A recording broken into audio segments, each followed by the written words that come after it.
তাহলে মাইয়ে সল এত গরম হয়ে যাচ্ছেন রূপবার টিনের মতন, এত মিজাজ তো ভালো না।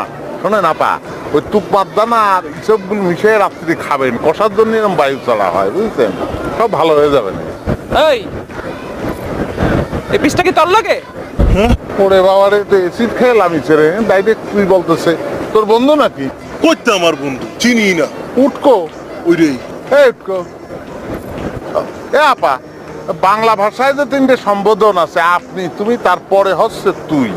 আপনি প্রথম দুইটারে ওভারটেক করে ডাইরেক্ট তুই বলে ফেললেন, তো প্রথম দুইটা মাইন্ড করবে না? ও খুব মাইন্ড হয়েছে না? তাহলে এক কাজ করেন, ডাক্তার রাইখা আপনি আমার ভিডিও করেন, আমি পৌঁছতে দাঁড়াই। ওরে বাপরে, আপনাদের মেজাজ দেখতেছি। আমি ভিডিও করতে গেলে আমার ক্যামেরা ঠাস করে বাইতে যাবে না, অসুবিধা নাই, আমার প্রমোশন হবে, বুঝছেন? তখন আমি চিন্তা করে রাখছি যে একটা মোবাইল কিনবো দামি দেখি, বুঝছেন, স্মার্টফোন, বুঝছেন, 11 মেগাপিক্সেল, আর সেটা লম্বা হবে মনে করেন